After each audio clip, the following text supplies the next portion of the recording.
Accounting में कुछ words होते हैं, जैसे फर्स्ट वर्ड है आपका डेबिट, जिसका एब्रिवेटिव फॉर्म है DR dot.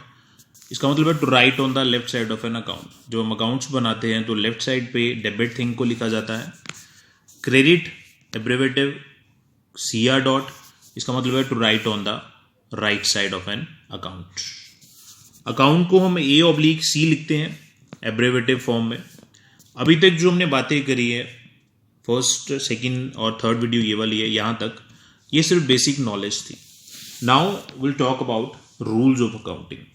There are 3 rules of accounting, जिसमें से फर्स्ट थिंग के बारे में हम बात करेंगे। देखिए, रूल्स बहुत ज़्यादा इंपॉर्टेंट है।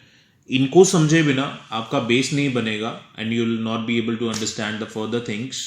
तो रूल्स को अच्छी तरह से याद करें, उन्हें समझें और उनके बेसिस पे ही हम लोग आगे प्रोसेस को समझ सकते हैं।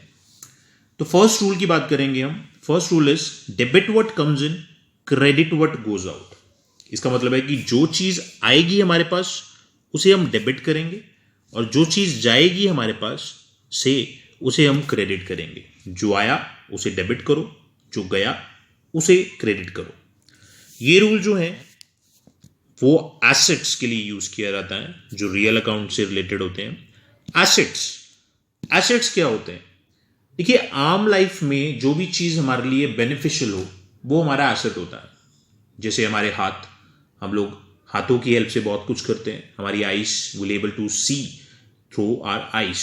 हम लोग अपने मुंह की मदद से बोलते हैं, खाते पीते हैं। These all the thing, all the body parts of our body are assets. Business के लिए एसेट्स कौन से हैं?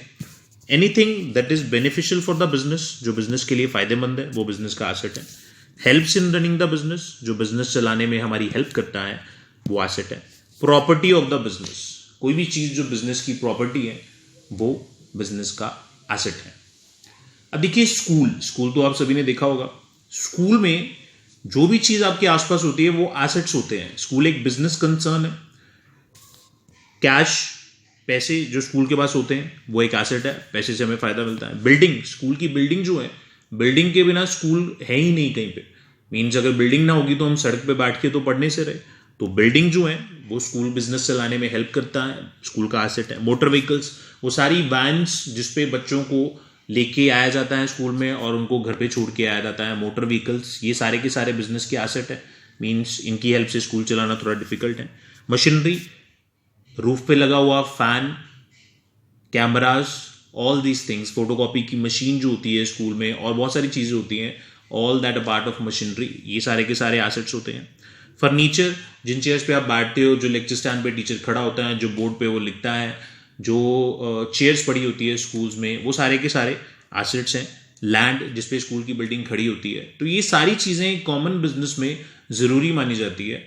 तो सारी चीज़ें जो बिजनेस चलाने में हेल्प करती हैं और बिजनेस की प्रॉपर्टी होती हैं, उन्हें हम एसेट्स कहते हैं।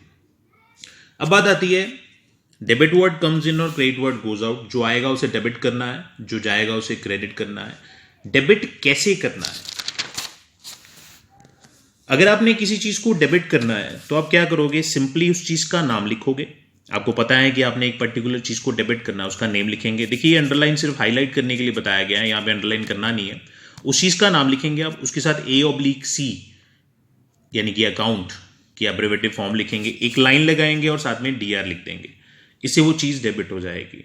क्रेडिट करना है तो आप टू लिखेंगे, उस चीज का नाम जिसे आपने क्रेडिट करना है, और उसके साथ A/C लिखेंगे तो वो क्रेडिट हो जाएगी। ठीक है जी। डेबिट करना है तो नेम लिख के अकाउंट, लाइन DR। क्रेडिट करना है तो टू लिख के, उस चीज का नाम लिख के और अकाउंट। अब बात करते हैं ट्रांजैक्शन की। रेगुलर लाइफ में जो भी इंसिडेंट्स हमारे साथ होते हैं, जैसे हमने किसी को पैसे दिए, किसी को पैसे लिए, कोई चीज बाय की, उस इंसिडेंट को ट्रांजैक्शन कहते हैं। और बिजनेस में building purchase for cash, building purchase for cash means हमने बिल्डिंग खरीदी कैश पे 1 लाख रुपए की। तो इस ट्रांजैक्शन में हमारे पास बिल्डिंग आ रही है और कैश जा रहा है। जैसे कि ऊपर मैंने मेंशन किया है कि एसेट्स कौन कौन से हैं। मेन एसेट, उसमें कैश भी है और बिल्डिंग भी है। इसमें क्या हुआ है, हमने बिल्डिंग कैश देके खरीदी है, तो ये एक बिजनेस ट्रांजैक्शन है। बिजनेस ट्रांजैक्शन क्या होती है? मॉनेटरी इवेंट, कोई भी ऐसी घटना, ऐसा काम जिसमें पैसे इन्वॉल्व हो जाए, पैसे का लेन देन हो जाए, या होने वाला हो उसे हम ट्रांजैक्शन कहते हैं। तो बिजनेस में कोई भी ऐसे इवेंट्स जो होते हैं जिनमें पैसा इन्वॉल्व हो जाए उसे हम ट्रांजैक्शन कहते हैं। तो ये एक ट्रांजैक्शन है। अब इसमें हमने क्या करना है, फर्स्ट रूल को फॉलो करेंगे क्योंकि ये दोनों के दोनों एसेट्स हैं। इस क्वेश्चन में बिल्डिंग भी एक एसेट है और कैश भी एक एसेट है। बिल्डिंग हमने खरीदी है तो बिल्डिंग जो है हमारे पास आ रही है, कैश हमने दिया है तो कैश हमारे पास से जा रहा है। एंड रूल क्या कहता है, डेबिट व्हाट कम्स इन, जो आया है उसे डेबिट करो और जो गया है उसे क्रेडिट करना है। तो यहाँ पे हम बिल्डिंग को डेबिट करेंगे और कैश को क्रेडिट करेंगे। अभी हमने बात की है कि जिस चीज़ को डेबिट करना है उसका नाम, यहाँ पे बिल्डिंग को डेबिट करना था तो हमने बिल्डिंग लिख के अकाउंट लिख के DR लिख दिया, और क्रेडिट करना है तो टू लिख के उस चीज़ का नाम लिख के साथ में अकाउंट लिख देना है। बिल्डिंग को डेबिट करना था तो बिल्डिंग को यहाँ पे लिख दिया, और कैश को क्रेडिट करना था यहाँ पे हमने कैश को लिख दिया।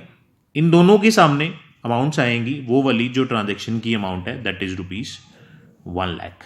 1 लाख डेबिट वाले के सामने, 1 लाख क्रेडिट के सामने। देखिए इसे हम कहते हैं जर्नल एंट्री। जैसे हमने यहाँ पे ये चीज़ लिखी थी ना, ये अपने हिसाब से थी, और यहाँ पे हमने रूल्स एंड रेगुलेशन फॉलो करके चीज़ लिखी है, तो उसे हम कहते हैं जर्नल एंट्री।